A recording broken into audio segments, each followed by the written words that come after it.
We teach our students some of the culture, history and language from our martial arts.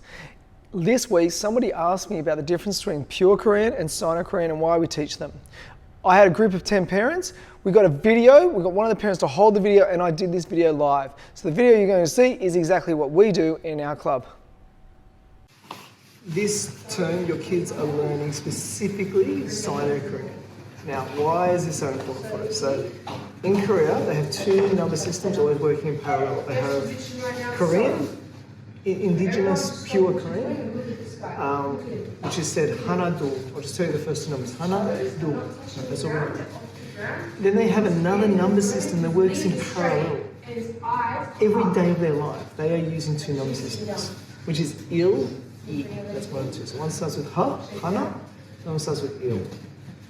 The il one is Chinese Korean. So it's literally, Sino means Chinese. So they're essentially counting in Chinese. They use Chinese for the big numbers. And they use pure indigenous Korean for the little numbers. It's quite interesting. And then they also use Chinese for more honorific, like more higher class stuff. So the most obvious example is the time. You can even video the parents if you're like, the time, usually if I say the time, the hours is always under 12. So I would say it's 11 o'clock. So the hours are literally saying in pure Korean. Okay, so they'll say, Yohana would be 11. And then in the minutes, I would say that in Sino-Korean. So I might say ship-il. So I have to learn these two different 11s. I have to learn two different 12s, two different 10s, two different 3s, two different everythings. Okay? Sounds complicated. For some honorific things, so for me, you know how I've got Dans on my belts? They use the Chinese for that. So they don't use, though it's a small number, there's some prestige to my belt. So they use a Chinese number for describing that. Why am I teaching your kids Sino-Korean? Sino-Korean is one of the most efficient number systems on the planet. English is extraordinarily inefficient. To count to 10, you need to orate 10 sounds. You need to orate 10 sounds to count to 10 in English. 1, 2, 3, 4, 5, 6, 7, 8, 10. To add one more on, to visually do it, you don't need to learn anything new. Use the two ones. Right? So visually it's very easy. One and another one. Orating it, you need to learn a brand new sound called 11 with no relationship to 1 or 10. There's no reason the word 11 exists. It's just a bloody hard number.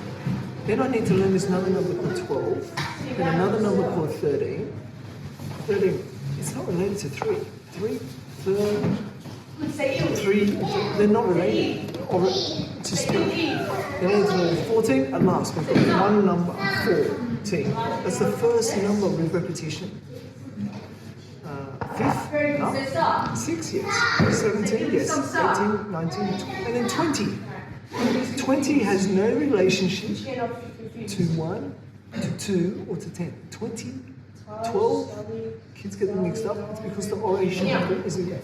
Again, at 30, we learn this brand new word. English is extraordinarily inefficient way to learn how to speak. But you couldn't get a worse system. In Sino-Korean, it's the opposite. It's very systematic. So they never learn, they don't need to learn how to do 1 plus 10 because it's built on a language system. When I say 1, I say il. When I say 10, I say ship. When I say ship-il, 10 and a 1. That's how you say 11. There's no word for 11. The word for 11 is 10-1. So for a child at the age of like 4, they can learn to count because they've got less problems with their mouth. There are less things to learn to sound. They can count to 20 way before an English speaker. Just learning to count to 20 in English, you're slow. You learn to count to 20 in Sino-Korean, you're very fast. The other benefit, they don't need to learn 10 plus 2 is 12. They don't have to learn that system. 10 plus 2 is 10 2. By actually saying the words, they've conceptually already managed 10 plus 2 is a brand new number system called 12. So magically, they can learn to count to 99 before we can learn as English speakers to count to 20. It's extraordinarily simple. So my children are taught to count in Sino-Korean very, very early. They were counting in Sino-Korean as a parallel to learning to count in English. Because I want them to capture addition quite quickly.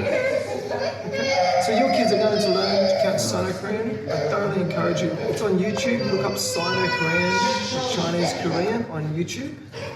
It will take you 2 minutes to learn.